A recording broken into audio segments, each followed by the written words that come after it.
या फिर 1,000 एक ही दे दो ना आप तो। अरे नहीं नहीं बेटा, 500 एक ही सही रहेगा। माँ तुम टेंशन मत लिया करो, कमा रहा हूं ना मैं। भगवान की दया से हमारी दुकान काफी बढ़िया चल रही है, इसलिए तुम पैसों की टेंशन मत लिया करो। पर थोड़ी सेविंग्स भी जरूरी है ना। अरे सरिता, आज खर्चा नहीं करेंगे तो क्या मरने के बाद करेंगे? अरे किसी बात की कभी कंजूसी नहीं करनी चाहिए। कंजूसी और बचत में फर्क होता है जी। चलिए, मुझे 5,000 रुपये दीजिए, एक काम है मुझे। अरे अभी क्या काम याद आ गया एकदम से? मुझे बता तो मैं कर दूंगा काम, तुम क्यों तकलीफ लेती हो? अमित घर से दुकान चला जाता है और रात को वो अपने दोस्तों के साथ पार्टी करने एक बड़े से होटल में जाता है। अरे आज तो मजा आ गया, क्या लाजवाब खाना था। अरे पर खर्चा भी बहुत ज्यादा हो गया। अरे भाई तू खर्चे की टेंशन क्यों ले रहा है? आज सारा बिल मैं दूंगा, मेरी तरफ से पार्टी। अरे अरे पर अमित। वेट यार, जरा बिल तो लगा देना। वेटर बिल लेकर आता है और टिप की डिमांड करता है और अमित सबके सामने दिखावे में उसे 500 रुपये टिप दे देता है। ये रखो तुम्हारी टिप। और ऐसे तो क्या है, आते जाते रहते हैं यार, एंजॉय लाइफ। पार्टी के बाद अमित घर आता है और सरिता उससे कहती है, आप पूरी दुनिया में पैसे बांटते फिरते हैं, लेकिन जब मैं मांगती हूँ तो आप कुछ ना कुछ बहाना बना देते हैं। आखिर मेरी भी कुछ ज़रूरतें होती है ना। अरे सरिता, ये कैसी बात कर रही हो तुम? पत्नी हो तुम मेरी, जो मेरा है वो सब तुम्हारा ही तो है। तुम बताओ किस चीज की कमी है हमारे घर में? और तुम कौन सा कहीं अकेली जाती हो? मैं तो हमेशा रहता हूं तुम्हारे साथ, तुम्हारा चलता फिरता एटीएम।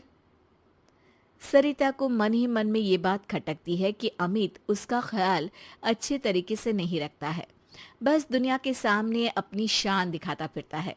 अगले दिन अमित के पिताजी उससे कहते हैं, अमित बेटा, वो गणपति उत्सव में चंदा देना है, 501 रुपये दे दिए हैं, चलेगा ना? अरे पिताजी, आप मेरी बदनामी करवाएंगे क्या? अरे इतने बड़े आयोजन में सिर्फ 501? क्या इज्जत रह जाएगी मेरी कॉलोनी में? लोग क्या सोच रहे होंगे? अभी जाते जाते 5,000 रुपये और दे देता हूँ उन लोगों को। हाँ अच्छा ठीक है बेटा, जैसा तुम ठीक समझो। सरिता, मैं नई कार लेने का सोच रहा हूँ, एक पार्टी का पेमेंट आया है तो उससे कार ले लेते हैं। अरे पर हमारी कार को अभी 2 साल भी नहीं हुए और वापस नहीं। मैं इतने दिनों से स्कूटी मांग रही हूँ, वो अभी तक नहीं दिलाई, और नई कार लेनी है। अरे सरिता, स्कूटी चला के कहाँ जाओगी? इतनी धूप और धूल रहती है बाहर शहर में। सरिता अमित की बातें सुनकर फिर से नाराज हो जाती है और ये सिलसिला कई दिनों तक यूं ही चलता रहता है।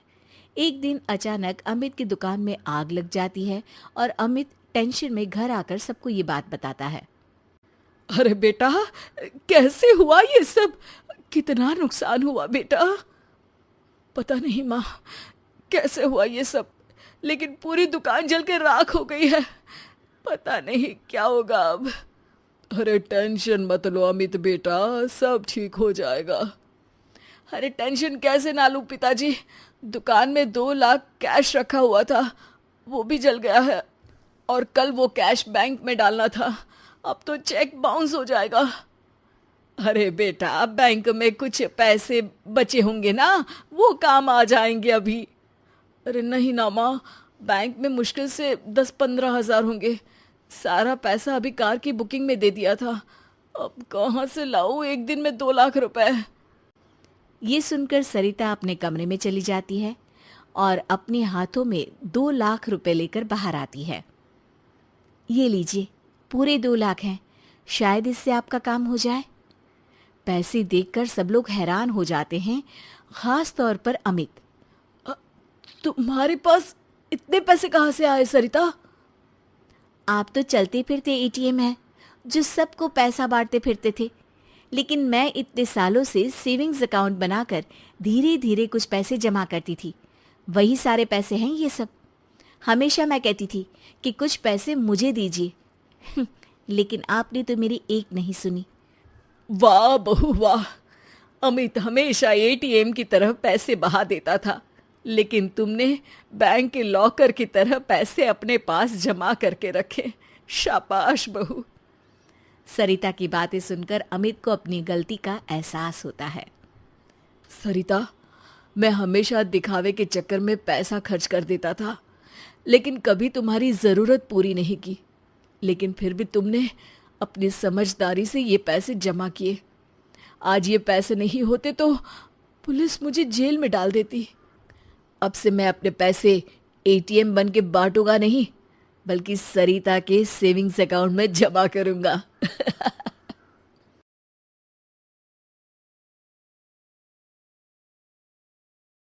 भाई अपनी अपनी पत्नी के साथ खुशी खुशी रहा करते थे।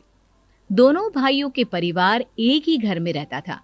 साथ में खाना, साथ में घूमना, कुल मिलाकर दोनों भाइयों का परिवार खुशहाल परिवार था।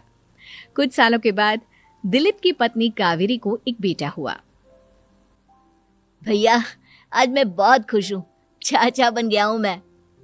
हाँ भाई साहब, इस बच्चे के घर में आने से तो रौनक आ गई है। मैं सबको बताऊंगी कि मैं तो चाची बन गई हूँ, चाची। तुम दोनों कितने अच्छे हो। हमारे बच्चे के आने से ऐसे खुश हो रहे हो जैसे ये बच्चा तुम्हारा ही हो।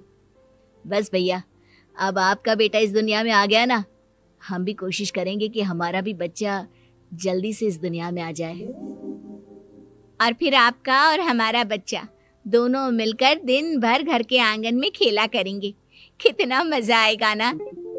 सच कहती हो माया, मैं भी उसी दिन का इंतजार कर रही हूँ जब तुम्हारी भी गोद भर जाएगी और मेरे बेटे को एक छोटा भाई या बहन मिल जाएगी। 1 साल बीत जाता है। दिलीप और कावेरी का बेटा अब 1 साल का हो चुका था, लेकिन सुधांशु और माया की कोई औलाद नहीं होती। माया, लगता है कि हमारी जिंदगी में बच्चे का सुख ही नहीं है। ऐसा क्यों कहते हैं? दिलीप भाई साहब का बेटा भी तो हमारा ही बेटा है ना। तुम्हारी बात बिल्कुल ठीक है माया, लेकिन फिर भी हमारा खुद का एक बच्चा होता तो कितना अच्छा होता। हाँ, कावेरी भाभी भी हमेशा कहती हैं उन्हें अपने बेटे के लिए एक छोटा भाई या बहन चाहिए। लेकिन देखिए ना, हमारी तो किस्मत ही कितनी खराब है। हमारे तो सारे ट्रीटमेंट भी फेल हो चुके हैं। डॉक्टर ने भी साफ साफ कह दिया है कि तुम कभी माँ नहीं बन सकती। वही तो सुधांशु, बहुत बुरी किस्मत है हमारी। लेकिन माया, हम अपनी किस्मत को इतना क्यों कोस रहे हैं? हम दिलीप भाई साहब के बेटे को अपने बेटे की तरह ही प्यार कर सकते हैं ना। हाँ जी, बिल्कुल सच कहा। मैं भी वैसा कर सकती हूँ। चाची हूँ, उसे छोटी माँ का प्यार नहीं दूंगी क्या? कुछ दिनों के बाद दिलीप का एक दोस्त दिलीप से मिलने के लिए आता है। अरे क्या बात है दिलीप, बधाई हो बधाई। और घर तो काफी बड़ा है तुम्हारा। वैसे तुमने अपने बेटे के बारे में क्या सोचा है? भैया, और क्या सोचेंगे, बस उसे पढ़ा लिखा कर अफसर बनाएंगे, उसकी पढ़ाई पर खर्च करेंगे। अरे भाभी, आपकी तो इतनी सारी प्रॉपर्टी है, आपको किस बात की चिंता? ले देकर एक बेटा ही तो है। अरे नहीं दोस्त, तुम गलत समझ रहे हो। इस घर में मैं और मेरा छोटा भाई दोनों रहते हैं। इस घर का आधा हिस्सा मेरे छोटे भाई का है। अच्छा, कितने बच्चे हैं तुम्हारे छोटे भाई के? भैया, उनके साथ ना कुछ प्रॉब्लम है। मेरी देवरानी कभी माँ नहीं बन सकती। अरे फिर किस बात की चिंता? अरे मैं तो कहता हूँ अपने बेटे के भविष्य के बारे में सोचिए ही मत। बस ये घर उसके नाम करवा दीजिए। देखिए, आपके भाई का भी कोई बच्चा नहीं है तो सब कुछ आपके बेटे को ही मिलना चाहिए। लेकिन ऐसा करना क्या सही होगा? अगर उनका बच्चा नहीं है तो क्या हुआ? ये घर आधा उनका है, उनकी जो मर्जी है वो करे। अरे कैसी बात करते हो? उनकी कोई औलाद नहीं है, वो क्या करेंगे प्रॉपर्टी अपने नाम रखकर? हाँ, वैसे भाई साहब आपकी बात तो बिल्कुल सही है। अब जो कुछ भी है वो हमारे बेटे का ही तो है। आखिर वही तो इस घर के वंश को आगे बढ़ाएगा। मैं कल ही देवर जी से बात करती हूँ। अगले दिन सुधांशु और माया, इधर आओ। तुम दोनों से एक बहुत जरूरी बात करनी है मुझे। बताइए ना भाभी, क्या बात है? आपको कहीं जाना है तो आप अपने बेटे को मेरे पास छोड़कर जाइए। मैं ही पूरा दिन रख लूंगी उसे। अरे नहीं माया, वो तो मुझे पता है। मैं किसी और चीज के बारे में बात करना चाहती हूँ। बताइए ना भाभी, क्या बात है? देखिए देवर जी, आपका कोई बच्चा है नहीं, लेकिन मैं जानती हूँ कि आप हमारे बेटे को अपने बेटे की तरह ही प्यार करते हैं। भाभी बेटी की तरह नहीं, वो हमारा ही बेटा है। मेरे लिए तो वो मेरा ही बच्चा है। वही तो फिर क्यों ना ये सारी प्रॉपर्टी हम मेरे बेटे के नाम करवा दे, क्योंकि तुम्हारा हो या मेरा, हम सबका एक ही तो है बेटा। लेकिन भाभी अभी तो वो सिर्फ 1 साल का है, अभी से प्रॉपर्टी उसके नाम करवाने का क्या मतलब है? देखिए देवर जी, जो काम जितना जल्दी हो जाए ना उतना अच्छा। आने वाले वक्त का क्या भरोसा। भाभी भरोसा क्यों नहीं, हम तो हमेशा आपके बेटे को माँ बाप की तरह ही प्यार करेंगे। हाँ, लेकिन फिर भी मैं चाहती हूँ कि ये सारी प्रॉपर्टी मेरे बेटे के नाम हो जाए। अब मुझे नहीं लगता तुम दोनों को इसमें कोई भी परेशानी होगी, है ना? भाभी वैसे तो आप जो कह रही हैं वो बहुत जल्दबाजी है, लेकिन फिर भी अगर आपको ऐसा लगता है तो ठीक है, कल ही प्रॉपर्टी के पेपर बनवा लीजिए, मैं और माया उस पर साइन कर देंगे। इस तरह से अगले दिन प्रॉपर्टी के पेपर बनवाकर सारी प्रॉपर्टी दिलीप और कावेरी के बेटे के नाम पर करवा दी जाती है। कुछ दिनों के बाद, सुधांशु, सुबह सुबह ये कौन लोग आ गए हैं तुम्हारे घर पर? भैया वो ऊपर वाला कमरा खाली पड़ा था ना, सोच रहा था किराएदार रख देता हूँ। लेकिन किराएदार रखने से पहले आपने हमसे पूछा भी नहीं। भाभी इसमें आपसे पूछने वाली क्या बात थी? हमें एक ही कमरे की जरूरत थी, इसलिए सोचा दूसरा कमरा किराए पर दे देते हैं, कुछ इनकम हो जाएगी। अरे माया, ये सारी प्रॉपर्टी अब मेरे बेटे के नाम पर है, और यहाँ पर जो कुछ भी होगा उसके लिए तुम्हें मेरी या दिलीप की परमिशन तो लेनी पड़ेगी ना। हाँ सुधांशु, तुम्हारी भाभी ठीक ही तो कह रही है। अब देखो, तुमने खुद अपने हाथों से ये प्रॉपर्टी हमारे बेटे के नाम की है। वह अभी बहुत छोटा है, तो इस घर से रिलेटेड सारे फैसले तुम्हें हमसे पूछ कर लेने चाहिए। भाभी हमें तो लगा था कि आप हम लोगों से बहुत प्यार करती हैं, लेकिन आप तो हमारे साथ भेदभाव करने लगी। अरे इसमें भेदभाव करने वाली क्या बात है? और मैंने कौन सा तुमसे कुछ गलत मांग लिया? अरे ले देकर मेरा बेटा इकलौता इस पूरे वंश का वारिस है, सब कुछ उसके नाम है। तुम्हें इस बात से जलन क्यों हो रही है? भाभी माया को जलन नहीं हो रही, वो तो बस ऐसे ही कह रही थी। सब जानती हूँ मैं, इसकी खुद की तो कोई औलाद पैदा नहीं हुई, बस इसीलिए जब देखो तब मेरे बेटे पर बुरी नजर डालती रहती है। देखो माया, कावेरी तुमसे बड़ी है, वो जैसा कहती है वैसा करो। और वैसे भी इस घर पर अब तुम लोगों का कोई अधिकार नहीं है, वो तो हम लोगों की भलाई समझो जो तुम्हें अभी तक यहाँ रहने दिया है।